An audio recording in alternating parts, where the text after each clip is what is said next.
Well, my YouTube story starts on MySpace. As I was browsing through people's profile, I started to see videos on people's profiles. You know, doing crazy stuff, funny stuff, animals, or just all kinds of random stuff like that, you know? So, I right clicked it and played a lot of videos, and so I went to the site. And at the top, it says search, so I started searching all kinds of stuff. So, of course, I find just people talking, anything that I searched.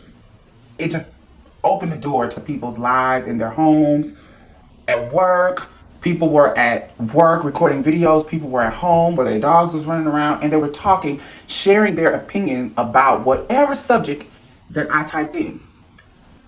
That was to me like, oh my God, that's groundbreaking.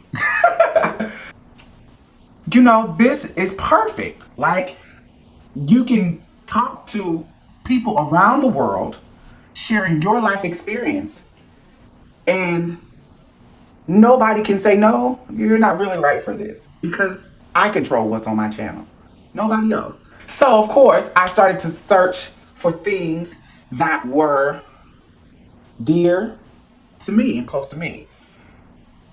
Things like race, sex, gender, porn, all of that kind of stuff. And I found other transgender girls like myself sharing their story.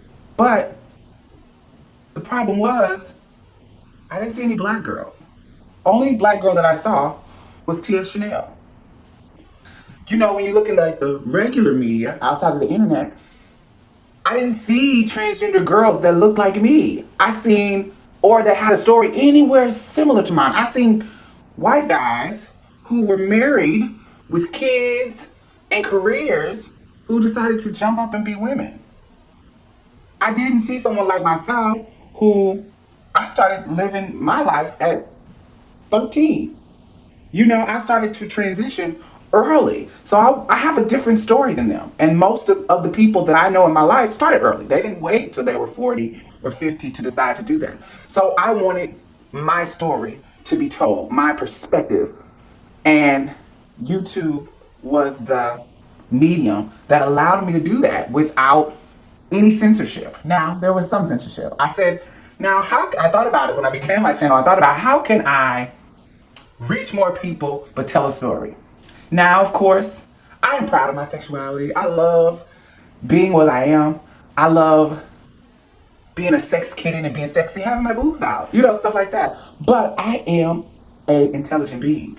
So I like to exploit all of what I am. So in the beginning, I would post a video of me shaking my butt, doing all kinds of sexy stuff, sucking on a popsicle, doing all kinds of stuff like that. But right after that, I would post a video that was conscious, talking about things that I went through with my family, being transgendered, stuff that I went through that may teach somebody else. So yeah, it pulled some of the guys in to listen to my story, and it pulled some of the heterosexual girls in to listen to my story. It pulled everybody in to watch, like the sexuality, pulled them in. But then there's a lot of guys that say, because it's like, wow, it's interesting. This is a real person. This is not porn star or prostitute or whatever. But she does have a mind. She does have some thoughts. So that was my strategy in the beginning, to be sexy and conscious. So that started to work. But the sexy part started to get me in trouble. I started to get flagged and on probation and stuff like that. So I had to really cut some of that stuff out. And the funny side of me started to come out. So I started to post funny stuff. And I'm not a comedian. Some stuff is just naturally, I just think it's funny, so I just do it. But if you know me in person, to me, I'm not really funny. Now, other people say I am, but when I try to do a video that is funny, I feel stupid doing it. When I try to do it, like if it's not something that I just do, if I try to make it funny, like if I say, I'm gonna do a funny video today, it won't work.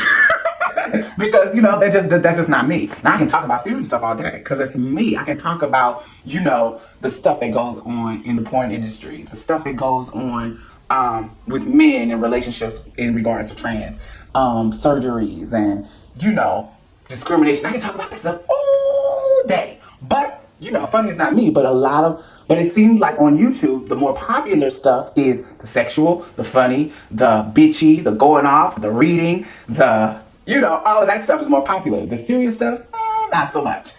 So, now I'm to the point where I'm like, man, I'm just going to post whatever I want to post. I'm not going to have a focus.